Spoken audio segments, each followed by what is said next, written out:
वंदे संस्कृतम। आप सभी लोग देख रहे हैं वंदे संस्कृतम 16 चैनल। कल हम लोग पढ़ रहे थे स्वर। कल का टॉपिक क्या था? स्वर। और आज हम लोग पढ़ेंगे स्वरों के भेद। कल का रिवीजन करते हुए क्लास हम लेकर के चल रहे हैं स्वर और स्वर के भेद। स्वर कितने बताए गए थे कल? 9 बताए गए थे। स्वर कितने बताए गए थे? 9। स्वरों की गणना कितने सूत्रों में होती है? माहेश्वर सूत्र के 4 सूत्रों में होती है ना।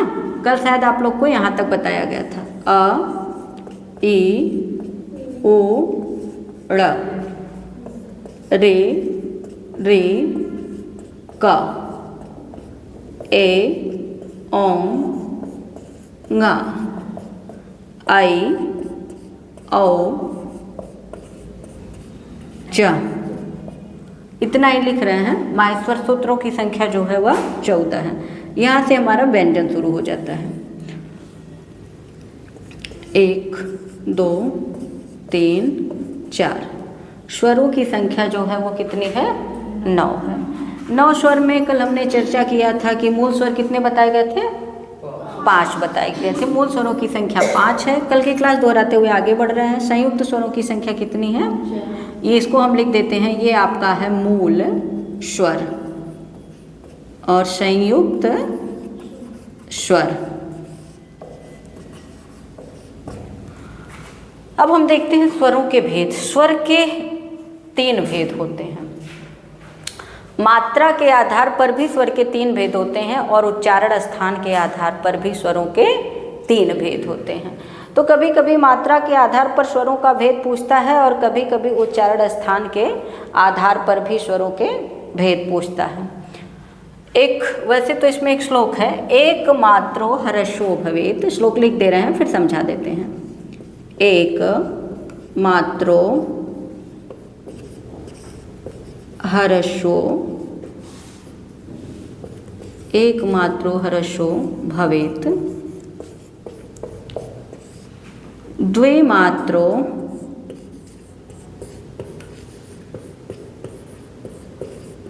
दीर्घ उच्यते,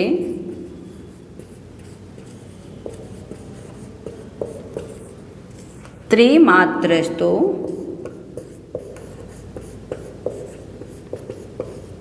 प्लुतो गेयो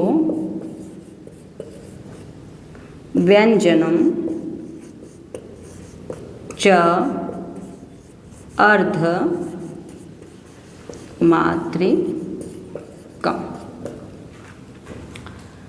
स्वर के हमने बताया स्वर के 3 भेद होते हैं।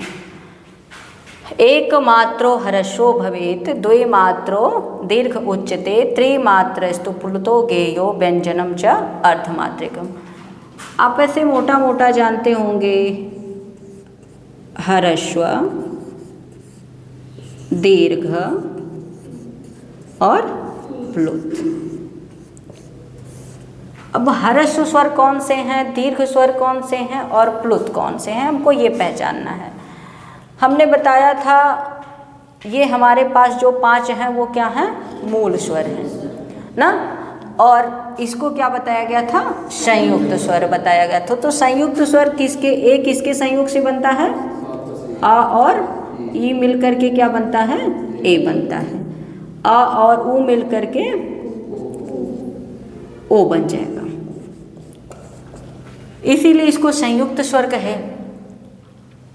जो मूल स्वर कहा गया उसी को हम हर्स्व स्वर भी कहते हैं। हर्स्व कहते किसको है? पहले ये जान लीजिए। एक मात्रो हर्षो भवेत, जिसकी एक मात्रा होती है। जिसकी क्या है? एक मात्रा। अभी हम आपको एग्जाम्पल दे करके इसको बताते हैं। एक मात्रा आपसे कभी कभी परीक्षा में पूछता है कि एक मात्रो, मान लीजिए इसे लिख देगा, एक मात्रो आगे गैप कर देगा। हर्स्व भरना है कि दीर्घ भरना है कि प्लुत भरना है, ये आपके लेवल का है। टेट लेवल में आपसे पूछ सकता है कि एक मात्रो लिख देगा, इधर भवेत लिख देगा, आप इसको गैप को भरिए। तो एक मात्रो हर्स्व भवेत, जिसकी एक मात्रा होती है वो क्या होता है? हर्स्व होता है। जिसकी 2 मात्रा होती है उसकी क्या होता है? दीर्घ होता है। और जिसकी 3 मात्रा होती है उसको क्या कहते हैं? प्लुत कहते हैं। और जो व्यंजन होता है वो आधी मात्रा वाला होता है ना। तो कहने का ये मतलब है एक मात्रा वाले को हर्षु कहेंगे जिसमें मात्र पलक झपकने का समय लगे ना। जैसे मैं एक एग्जाम्पल के तौर पे आपको बता रही हूँ, जैसे आप जहाँ वैसे तो जिसका नाम हम लोगों ने ह्रस्व दीर्घ और प्लुत रखा है उसी को आप लोग को याद होगा, शायद प्राइमरी लेवल में हम लोग पढ़ते थे तो बताया जाता था छोटकी ई बड़की ई, छोटा अ बड़ा अ, हम लोग यही कह के पढ़ते थे। अब आने के बाद शायद जब पुस्तक को देखा गया तो पुस्तक में हमको वो पढ़ने को मिला कि ये ह्रस्व है। हम लोग जिसको पढ़ते थे अ, ये क्या था छोटा अ, यही पढ़ते थे ना, और ये आता तो इसको क्या बोलते थे बड़ा अ, यही पढ़े हैं सब लोग, यही पढ़े होंगे। अ आ, फिर क्या बोलते थे ई और फिर ई, उ और ऊ, और ऐसे पढ़ाया जाता था अ आ ना। आ बोलना होता था तो ये बताया जाता था आ ई उ ऊ। अब इन्हीं सबों को हम क्या कहते हैं ह्रस्व कहते हैं। आप ये जान लीजिएगा ह्रस्व कितने हैं, ह्रस्व की संख्या आपके पास 5 हो जाएगी। ठीक, जो मूल स्वर कहा गया है ना वही ह्रस्व स्वर आपका हो जाएगा। तो ह्रस्व भी आपसे करके पूछ देगा, मूल भी पूछ देगा, और इसी में ये दीर्घ भी हो जाएगा। जो ह्रस्व है आप समझना, जो पहले छोटा था वही तो बड़ा हुआ। आप ही लोग जैसे याद करिए, मान लीजिए आपने किसी आम का पेड़ लगा दिया, आपने पेड़ लगाया तो उसको रोज़ क्या करते हैं पानी देते हैं, सींचते हैं। वो जब छोटा है तो क्या कहते हैं अभी हमारा पेड़वा छोट का है, तो पेड़वा छोट है फिर वही तो पेड़ जवान भी हो जाता है, फिर वो फल देने लगता है। कुछ समय के बाद वो पेड़ क्या करता है फल देता है, और तब वो युवावस्था में चला जाता है, जिसको हम क्या बोलेंगे कि दीर्घ है, जिसको क्या बोलेंगे कि दीर्घ है। और वही पेड़ ना एक समय के बाद 100 साल बाद या 80 साल बाद, अब पेड़ की एज भी ज़्यादा रहती है ना, 100-150 साल भी सब जिंदा रहते हैं। पेड़ में भी जीव होता है, अन्यथा न लेना कि जिंदा रहना, जिंदा पेड़ क्या है जीव है ना। तो वो पेड़ जो है ना फिर वृद्धावस्था को प्राप्त हो जाता है, देखिए एकदम जीर्ण शीर्ण हो जाता है, या हम इसको अपनी अवस्था पे ले लेते हैं। अब बाल मनोविज्ञान में अवस्था कितनी बताई जाती है 4, बाल मनोविज्ञान में 4 अवस्था बताई जाती है, लेकिन आप ऐसे याद कर लेना कि संस्कृत में 3 अवस्था है, ह्रस्व दीर्घ और प्लुत। अब आप लोग अभी हमको लगता है कि सभी लोग जो लोग यहाँ पे हैं सभी लोग किसमें अपने को मानते हैं प्लुत। बुढ़ा गए क्या, हे भगवान, सब कह रहे हैं प्लुत, बिया हो भी नहीं किया सब कह रहे हैं कि बुढ़ा गए। ये देखिए ह्रस्व तो सबका बीत गया, ह्रस्व माने बचपना। आप कभी क्या थे बचपना था ना, जिसको आप समझना कि जिसको ह्रस्व माने क्या छोटा, तो इसका मतलब बचपना तो सबका खत्म हो गया, बाल्यावस्था तो खत्म है, चल किस में रहे हैं युवावस्था में, युवावस्था ना, युवावस्था चल रहा है माने दीर्घावस्था में चल रहे हैं आप, ये दीर्घ है। और उसके बाद जब आप प्रवेश करेंगे, बाल मनोविज्ञान को भूल कर यहाँ पढ़िएगा, संस्कृत पढ़ रहे हैं, उसके बाद किस में जाएंगे प्लुत में जाएंगे ना, ह्रस्व दीर्घ और प्लुत।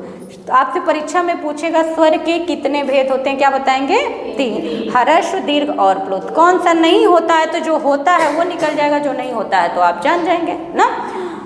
तो अब क्वेश्चन बनेगा कि ह्रस्व की कितनी मात्रा, क्या बताएंगे एक मात्रिक, एक मात्रिक, दीर्घ की 2 मात्रिक,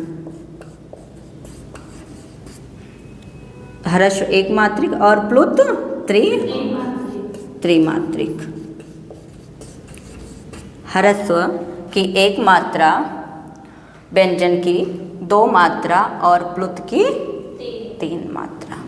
और सॉरी मिस्टेक हो गया, व्यंजन की कितनी मात्रा हो जाएगी, यहीं जरा सा इसको भी समझ लीजिए। व्यंजन की कितनी मात्रा अर्धमात्रिक माने 1/2, ठीक। और यहाँ हम सामने लिख देते हैं अर्धमात्रिक।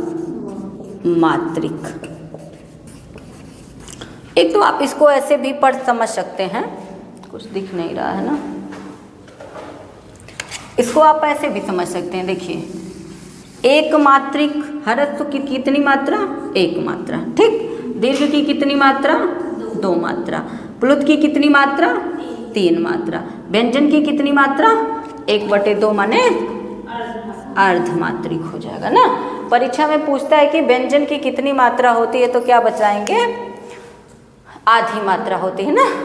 ह्रस्व की 1 मात्रा, दीर्घ की 2 मात्रा और प्लुत की 3 मात्रा। हमने क्या कहा, जैसे देखिए किसी को मान लीजिए भाई साहब का नाम है छोटू, पिताजी आए और कह रहे हैं छोटू, तो वैसे लड़का एक बार के बलोले में बोलते हैं ना, कहे छोटू, एक बार सुना नहीं तो दोबारा क्या बोले, छोटुआ। ये जो छोटू बोले तो वो जल्दी में बोले, ह्रस्व माने जिसमें पलक झपने, वैसे जल्दी किसी के लोग बहुत देर तक नहीं चिल्लाते हैं, बात समझना।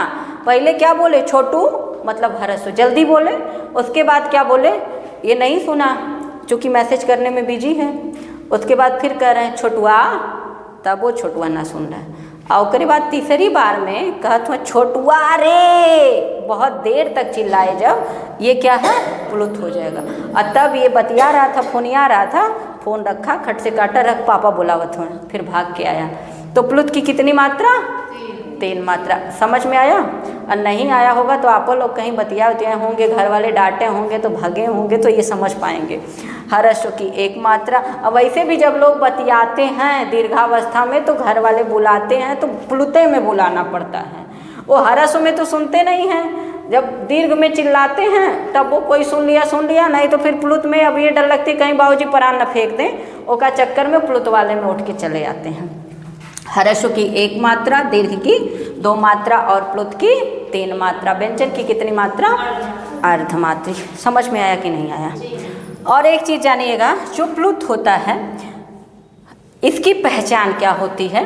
जैसे लिखा है ना, यहाँ है अ, ह्रस्व को आप जान जाएंगे, अभी मैं लिखवा दे रही हूँ। ह्रस्व स्वर कितने होते हैं, मान लीजिए आपसे परीक्षा में पूछा तो क्या बताएंगे, 5। देखिए 1 2 3 4 5 ना, ये ह्रस्व भी होगा, इसमें कुछ दीर्घ भी होते हैं। जो ह्रस्व है वो दीर्घ भी हो जाता है, बात समझना। तो ह्रस्व, अब देखिए अ, ई, उ, री और री ना, ये ह्रस्व भी है और इसको जब लेके जाएंगे तो हम दीर्घ में भी बन जाएगा। अब ये समझना, ये अ ह्रस्व है, फिर क्या हो जाएगा ई। जैसे हमने क्या कहा, छोटू, नहीं सुना छोटू, फिर छोटू देर तक बोला है ना, अब फिर क्या कहे, बहुत देर तक छोटुआ। जो प्लुत लगेगा ना उसमें ये 3 की तरह लग जाता है। आप लोग देखते होंगे जो लोग ओम इत्यादि का उच्चारण करते हैं, पंडित जी लोग ओम करते हैं ना, काफ़ी लंबी सांस जिसमें लेना पड़े, उसी को त्रिमात्रिक कहते हैं। अ, ई, ओ, री और री, ये इतने क्या हो जाएंगे, एक मात्रिक। ये ह्रस्व स्वर हैं सब, ये क्या है, ह्रस्व। अब आप जरा से दीर्घ में उतरिए, देखिए यहाँ हो जाएगा आ, उसके बाद ई, उसके बाद उ, उसके बाद री जाएगा, नहीं इधर लग रहा है, लिख रहा है तो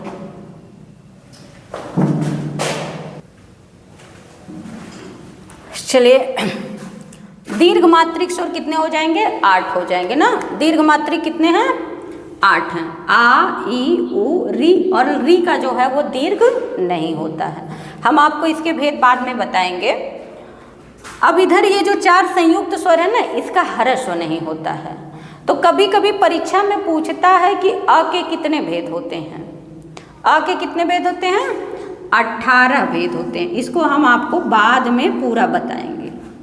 अ के 18 भेद होते हैं। ए, ओ, आई, औ के 12 भेद ही होते हैं, क्योंकि उसके जो है वो ह्रस्व नहीं होते हैं। अ, ए, ओ, आई, औ के जो है उसके ह्रस्व नहीं होते, मतलब 6 तो कम हो जाएगा। और री का भी जो है दीर्घ नहीं होता है। री का क्या नहीं होता है, देखिए इधर री नहीं लिखा गया है, री केवल ह्रस्व होता है। तो एक बार परीक्षा में टेट में आया हुआ था कि री और री के कुल कितने भेद होते हैं। री और री के कुल कितने भेद होते हैं, तो री का भेद कितना हो गया, 18। इधर जितना लिखा गया ना, आ, ई, उ, री, इनके सभी के कितने भेद होते हैं, 18।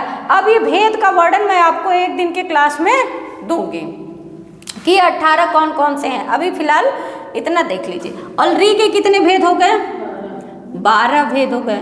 तो 12 और 18 कितना हो गया, 30। इसके कुल मिला करके जो है वो 30 भेद होते हैं। परीक्षा में आया हुआ क्वेश्चन है। हाँ, ये आया हुआ क्वेश्चन। अब री का 12 भेद क्यों हुआ? और कभी कभी पूछता है ना कि री का कौन सा भेद नहीं होता, हर्ष नहीं होता कि दीर्घ नहीं होता है कि प्लुत नहीं होता, तो क्या बताएंगे?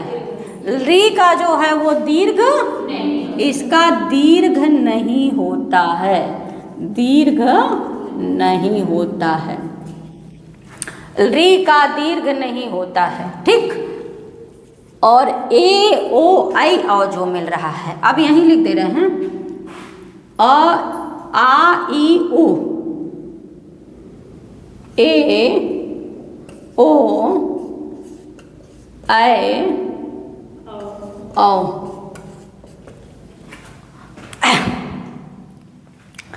ये कितने हो गए? 8 हो गए ना, ये कितने हो गए? 8 हो गए। आ ई उ री ए ओ ऐ औ, ये 8 हो गए। इसमें जो 4 है ध्यान दीजिएगा, ये जो 4 है ना, इसके भी केवल 12 भेद होते हैं। कितने भेद होते हैं? 12 भेद होते हैं। 12 क्यों होते हैं? इसका क्या नहीं होता है? हर्स्व नहीं होता, ये कभी भी हर्स्व नहीं होगा। तो कभी कभी परीक्षाओं में पूछ देता है कि ए के कितने भेद होते हैं, तो क्या बताएंगे? ए के 12 भेद हो जाएंगे ना। ए के कितने भेद होंगे? 12। ओ के कितने होंगे? इसके भी 12। ए ओ ऐ के भी 12 होंगे। और उसके बाद औ के भी कितने भेद हो गए? 12।